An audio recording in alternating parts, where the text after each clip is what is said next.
मोर छत्तीसगढ़ सरगुजा के बोली सुगर छत्तीसगढ़ी हा बोली सरगुजी हा मोला बड़ा नीक लागे ना हो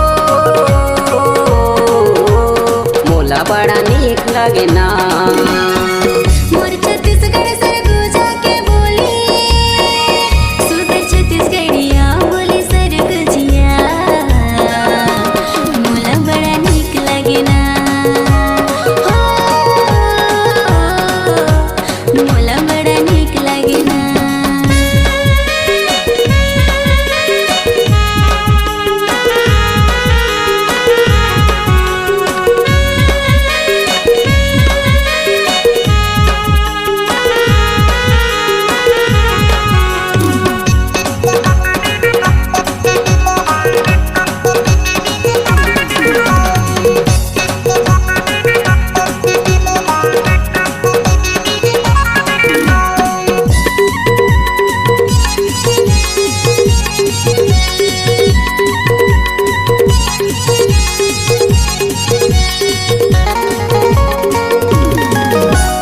मिठ बोली हंसी हमन छत्तीसगढ़ निवासी मिठ बोली हंसी हमन छत्तीसगढ़ निवासी जय हो जय हमर कंवर समाज आदिवासी सेवा जोहार सबोला सेवा जोहार सेवा जोहार सबोला सेवा जोहार मोला बड़ा नीक लागे ना हो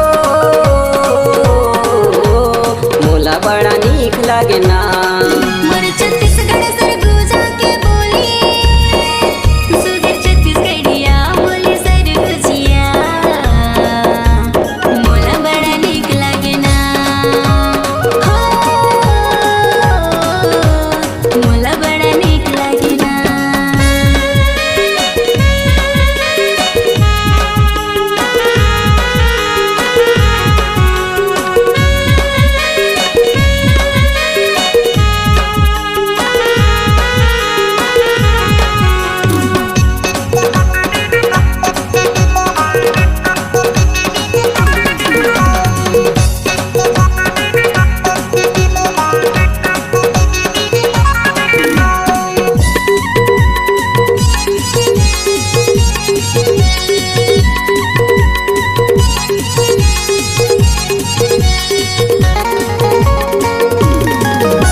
समाज के कथन काम बनाबो संगठन समाज के कथन काम बनाबो संगठन जय हो जय कौरान के नारा लगाथन जय कौरान बोलो जय कौरान जय कौरान बोलो जय कौरान मोला बड़ा नीक लागे ना हो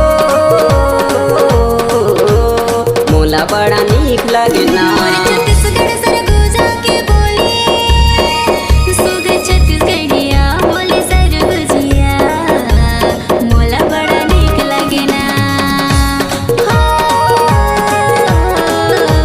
मोला बड़ा नीक लागे ना। मोर छत्तीसगढ़ सरगुजा के बोली सुगर छत्तीसगढ़ी हा बोली सरगुजी हा मोला बड़ा नीक लागे ना हो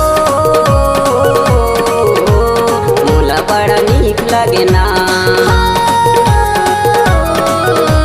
मोला बड़ा नीक लागे ना मोला बड़ा नीक लागे ना मोला बड़ा नीक लागे ना मोला बड़ा नीक लागे ना मोला बड़ा नीक लागे ना मोला बड़ा नीक लागे ना।